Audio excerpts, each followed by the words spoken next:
Hey everyone, thanks for joining us. My name is Chris Turner, host of the Up and Under weekly webinar series. Here we have a special guest today. We have Tanner Visco, the Michigan club captain. And Tanner, thank you so much for joining us this week. Really appreciate it. How you doing today? I'm doing well, Chris. Thanks for having me on. No worries, no worries. So I see you got the big yellow and blue proud right there in your chest and everything. Must be a really proud week this week up against your conference rival and foe and historical across all the sports landscapes, Ohio State Buckeyes this week. Talk to us a little bit about the rivalry, what it means to the club, and yourself personally. So personally, I've been a Michigan fan all my life. So Ohio State's, always the biggest rival, always the biggest game of the year, no matter what sport. So really this week, it's kind of like dialing it back. All right, it is Ohio State. It's a big week, but we got to treat them like everybody else. And it's always been a big game. Historically, I'm going to be honest, it hasn't been as competitive as we had liked it to be. But this season, we really feel like we have a great shot to go down to Columbus tomorrow night and really take it to them this year. So we're excited and we're grateful for the opportunity to be able to play, for Michigan against Ohio State on such a big stage. Awesome, man. No, I love the passion. I love the enthusiasm because you're right. Like I've been a part of clubs that have had, so to speak, lulls. Maybe a season or two or three where you just kind of, you're having a hard time figuring it all out. But it seems like from your season this far, unfortunate cancellation in the battle for the mitten. I know I, along with everyone else, is really looking forward to that. But weather comes in and messes everything up. But you guys have had a really strong year so far, and definitely improvements from last year. I'll be the first to say that. I'm sure a lot of other pundits have publicly stated that, but I think Michigan's on the right way, and kudos to you and the club, for having that mindset of just, I know we got the Buckeyes this week, but it's just next man up. It's next team up, and I really appreciate that. And yeah, just kudos to you guys as a club. Yeah, thank you. Yeah, it's been a great season so far. I think, we had our two preseason games against the men's club and then against Central Michigan. That really built our confidence up going into that Minnesota game, which was a huge road victory for us. We've been having tough battles with them the past couple of years, but it was great to finally see like the past two seasons of hard work really going into that game, traveling the 10 hours in the car to go up there and come away with such a huge win. So, and of course, the cancellation of the battle for the mitten wasn't ideal, but even in the 10 minutes that we played against Michigan State, our other top rival that we've been battling with the past two seasons, trading games here and there, we really actually did put together a nice first 10 minutes. So there is a lot of confidence going into this Ohio State game, but we do understand it's going to be a big task. Definitely, definitely. And speaking of the battle for the mitten, if we don't mind about talking about it for a next minute or two, yeah, it's really unfortunate. But will there be a rematch, or is it? I know it won't be a battle for the mitten because you had to, have the stadium and have all the sponsor and streaming lined up. But will there be a rematch down the road, or how does that usually go? Yeah, so originally when we found out about the cancellation, we were working with the Lugnut Stadium and Michigan State to try to get it back into the stadium for a different weekend. Of course, both teams are booked for the weekend, so right now we're looking at an alternative for a weekday game, probably a Tuesday night, but it won't unfortunately be at the Lugnut Stadium. It won't be a battle for the mitten, but it will be a Michigan State versus Michigan at Michigan, so at our home field. And right Ooh. now we're looking at, I believe, November 6th, which will be right at the end of the season. So we'll have essentially three games in 1 week, concluding with the Big Ten championships. So we're definitely going to play the Spartans. We're not going to, especially as a senior, I'm not going to go out like that. And I know we all really want to Right. play that because that's a game that we all look forward to. It's always a great battle. So there will be a game. Yeah. There needs to be a battle for the state of Michigan. I mean that needs to be on there. But that's awesome that it's gonna hopefully go down November 6th. Everyone, mark it on your calendars, please. That is an incredible matchup between two very good and historically known clubs. Other than that, having you on, it's great to get the Michigan name out there and everything like that. But really, kind of talk about your club, how it coincides with the university, and really the dynamic that you all have together, and part of that, your success moving forward. Right. So I'll get the on the field stuff out of the way. Right now, there's a ton of energy that we really haven't seen the past couple seasons. Everybody's excited. Everybody, has been together. Last season, we only had three seniors. and one of them actually has returned for a fifth year doing a grad grad school here. So it's really been the same team for the past 3 years, which is why I say that because we haven't didn't have a lot of seniors last year. So there's a lot of cohesion, a Hmm. lot of chemistry. So guys, we're really excited because this is supposed to be the year where it all comes together for us. Because we do have a sizable senior class. Not that there'll be a drop off next year, but we know that this has been the same team working towards this goal the past 2 seasons. To finally show everybody all right, all that hard work, all those tough losses, we learned lessons from them and we've been building up for the season. So on the field, there's a lot of excitement. We always have each other's backs, and we never give up. No matter what the score is, we keep going out there. We don't just give up easy tries ever. We pride ourselves on defense, and we try to take advantage on offense. Off the field, I really feel like Michigan rugby. That's where it's a very unique team. It's not like we practice and at the end of practice we all go our separate ways. We're, like a lot of the underclassmen, upperclassmen, we eat at the dining halls all together. We coordinate that, always Hmm. include the guys and everything. We study together. We have like group chats for different majors, so upperclassmen can help underclassmen with either schoolwork Oh, or cool. picking like what courses they should take in the future to make sure Hmm. they have the most success. So it's a huge support group. Off the field, it's really a great group of guys, and that's really what makes Michigan rugby special. That's wonderful. That's wonderful, Tanner. So it's almost like the club not only is, of course, a social aspect to, having more friends and playing for your friends and having that strong community and in a sense, tribal bond together, but you really treat each other as a guiding light of standing on each other's shoulders from the previous classmen and really showing the way. Because I used to play college ball myself, and I feel like there were some years where, you had mentioned where the same team kind of suffers and bleeds together, and you have that cohesion that you're able to communicate with one another, able to kind of have that guiding light, if you will, of teaching each other. And then you've also had years where it's not like that. So I feel like what you guys at Michigan and what you've explained what you do is massive, not only from a club perspective but from a human perspective, because we all need help going through this life together, right? And I feel like Michigan seems like the cool place to do that with. Yeah, definitely. We all have each other's backs. It's all about support, and it's bigger than rugby. We Right. do a lot of community service. We have chairmen for different things, so we're always doing something in the community. We're always out there, trying to make an impact not only on our own, players' lives, but everybody's lives in the community around in Michigan. So That's wonderful, man. And I mean, that's what at the end of the day, that's really what the sport's supposed to do, right? Is just to bring a community together and help each other out. I mean, yes, it's really cool when to go and playing on the field and getting all bruised and bloodied up with your buddies, yeah, and maybe taking a win at the end of the day. But at the same time, it's really meant to help grow a community sense. And yeah, kudos again to Michigan rugby because you don't really see that enough. So right. Thank you. no, no, no worries. So the Big Ten conference, it's been very topsy turvy this year. I'm not gonna lie. Like, there's been a lot of clubs that shouldn't be winning when they have games, and the other clubs that shouldn't be losing. It seems like it's really even matched, and it's just really competitive games, and it's really exciting from a fan and a pundit's perspective, where you don't know what's gonna happen week after week, where Absolutely. you kind of have an idea where it's like, oh yeah, this top 10 club might run away with it this week, yada yada yada. But the Big Ten, I feel, is probably one of the more exciting conferences out there. Yeah, absolutely. I mean, if you look historically, even the last 5, 6 years, there's been those top three teams. It's been Wisconsin, Ohio State, and Indiana, who have usually been running away with the championship or at least the top three finish. And this year, that's really not the case. I mean, you have Indiana who beat Ohio State, so you're going to still have those two powers. Wisconsin this year, I'm not going to say that they've taken a step back. Great club, they've been great Mhm. for years. They have a great system of getting guys into that program. However, of course, this past weekend they did fall to Illinois, which has is a surprise for Right, me, and I think for the rest of the conference. They graduated a lot of good guys last year. I remember from the seventh season talking to them, so they've really bounced back, and they lost a tough game to Michigan State, who lost a tough game to right, Wisconsin. And I right. think we're right in that melting pot mix. Trying to get into that top three, trying to get into that championship game. I think we're all very evenly stacked. We're all unique though in that way. So Mhm.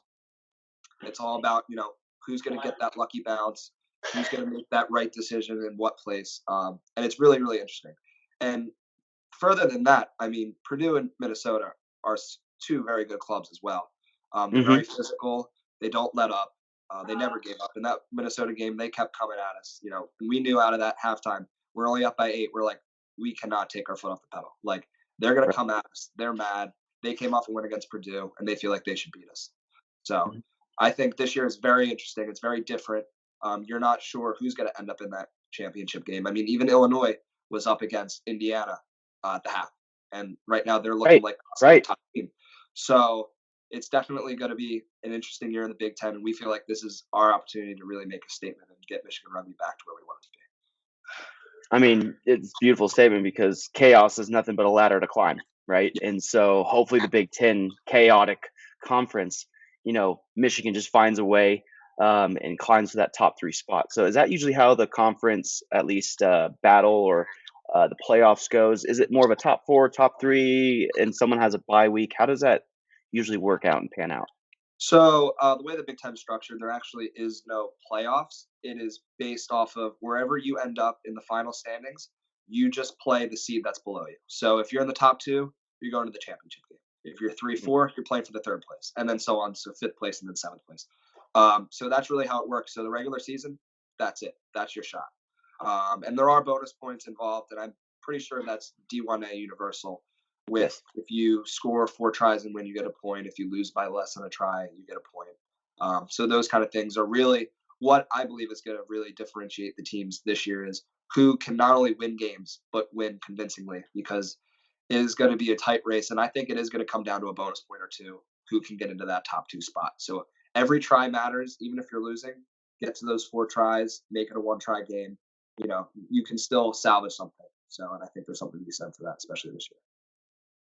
Totally, and I couldn't agree with you more because I mean, great statement because you stole the words right from my mouth. I feel like it can come down to a point or two because you see the point differential in these losses is 7, 8, 9 points, and Right. the scores are 34-27, and it's almost like, ooh, this could be interesting down the stretch here because no one's getting blown out. Essentially, and again, Illinois. Shout out to the Illini because they're shocking the conference right now. And again, I'm sure that their coaching staff has been planning for this and they have the right team for it, but no one is safe. Everyone's dangerous, and it's almost a roll of the dice when you come from a perspective standpoint. But Absolutely. yeah, hopefully you guys could come away with it in at least the top 2, and then play for that Big Ten title. So fingers crossed for y'all. Yeah.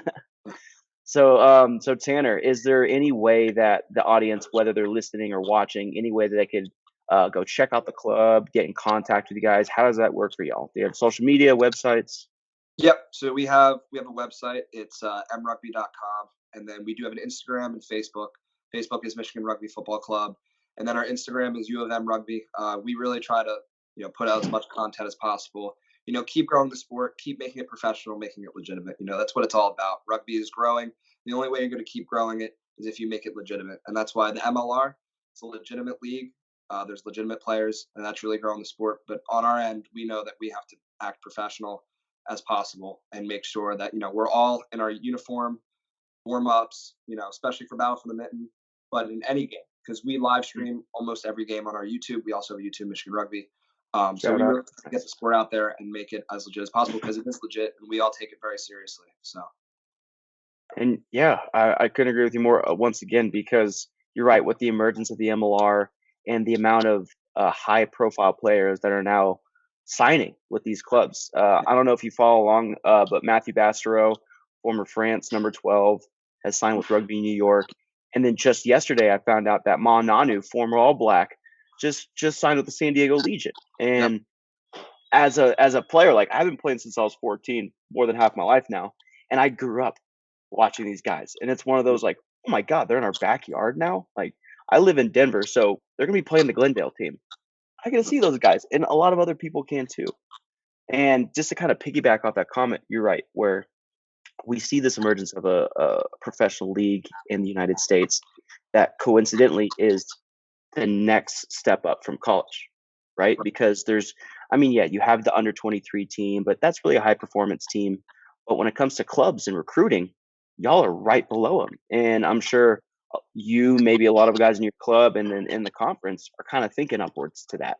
What's Right. been kind of like the word of mouth in the college atmosphere about the MLR and people's chances? Well, currently, well, actually, it's one now. We have one Michigan rugby player actually playing for the Seattle Seawolves. He's a starting wing, Sequoia Burke-Holmes. Um, and I believe he graduated in 2014.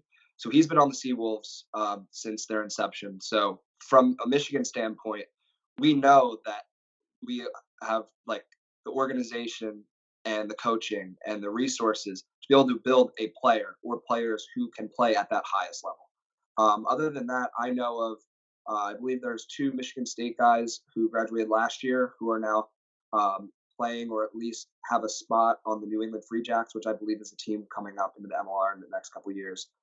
So there's definitely been a lot of exposure within the Big Ten, to the MLR Sure. and the opportunity to actually play professionally. And I think that has made a lot more buzz within the conference, a lot more kids, learning about rugby and then hearing about the MLR and then like, oh, we have guys from this conference who are currently playing right now. The obvious example, Bryce Campbell. Um, you know, Yeah. so that's a huge recruiting point, within Michigan. When we are recruiting kids, we're like, hey, we have a guy who plays professionally right now. Like, if you want to play a professional sport, we can get you that development and get you there. So that's definitely a big selling point for us. But I think as a conference and overall in D1A and even D1 AA and D2, I mean, like you have athletes everywhere, and anybody, if you put your mind to it and you work hard, you will have a chance, to play in the MLR if you really want to. So I think that's a huge point for college rugby and recruiting people who may have not played in high school or whatnot. It's Hmm. definitely like I could actually do this if I want to do this. So it's huge. Right. It's huge. Right, right. And I mean, you guys are living in the one of the most perfect times to be in that spot because I know, and I'm only 29 years old, just removed. Unfortunately, not playing anymore for injury reasons. But like, Yeah. yeah, I know. Everyone has one of those stories. Right. But at the same time, even when I was in college and coming into the scene, it was almost like, where are you going to go play after? It's like maybe at the local club.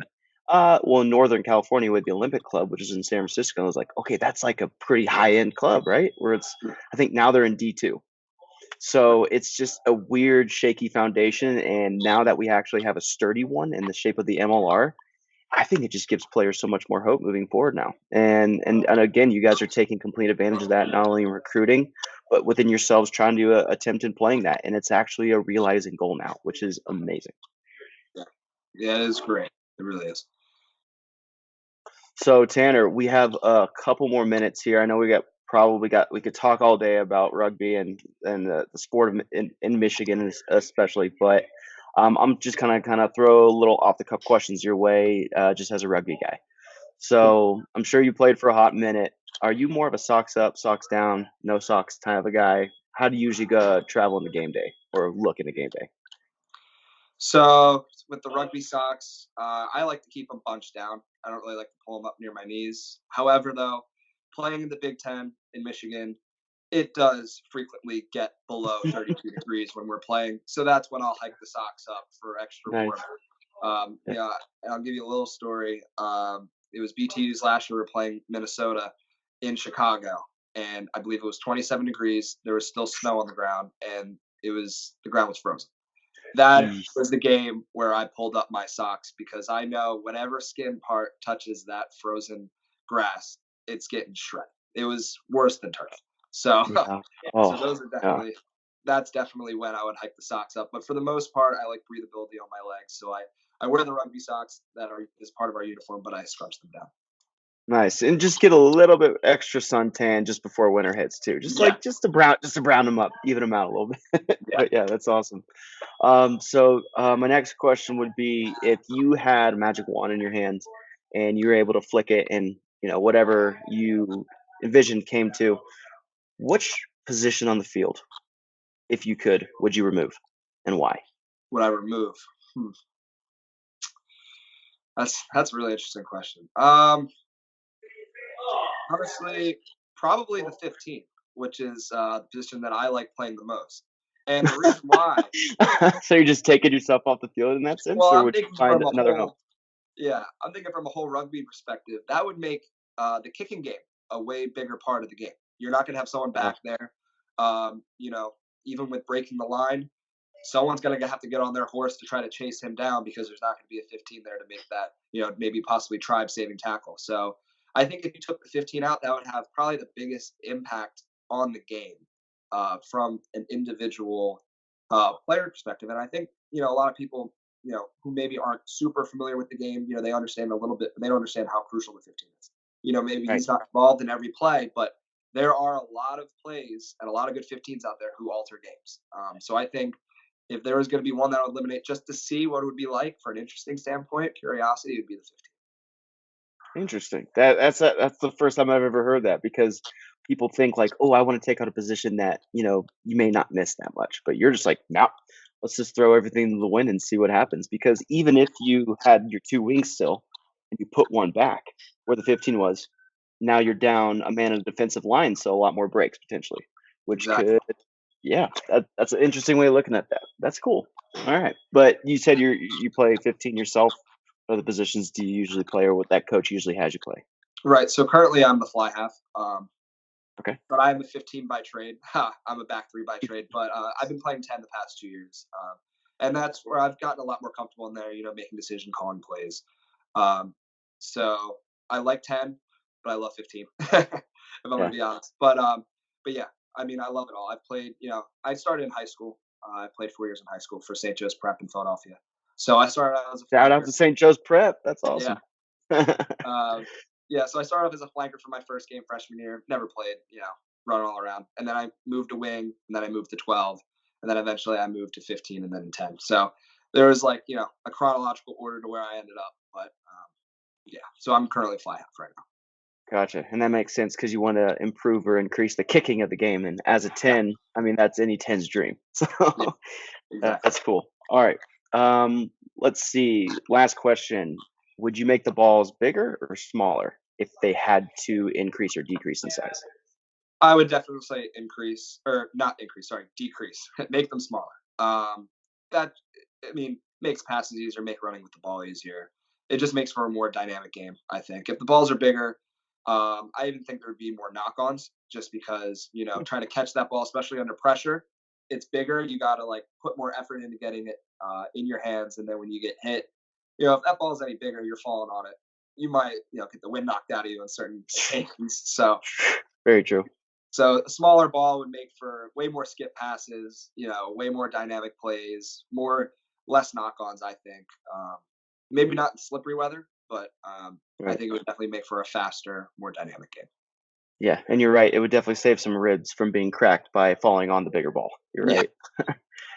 Awesome. Tanner, I'm going to end the show here, but first, before we do that, I have to thank you again so much for taking the time out of your busy week and schedule and talking to me about the basically the sphere of the game, Michigan rugby, and everything in between. So, and everyone, please watch out for the big game against the Buckeyes this upcoming Friday, Saturday. Can they it's watch tomorrow the night. game Yep, tomorrow night? yep. Okay, so I'll make sure to post this tonight so everyone gets this and understands tomorrow on Right. Friday. Is there any way they can watch the game, or they just have to show up? Where's the location of the field? So it's in Columbus. It's I believe it's 2 streets down from the shoe. So it's right on campus. I don't have the exact address on me right now, but it's where I'll they put it always play down their right there. schools. I'll put it Yeah. down right there. Um, but yeah, it's I believe we kick off at 7 o'clock tomorrow night.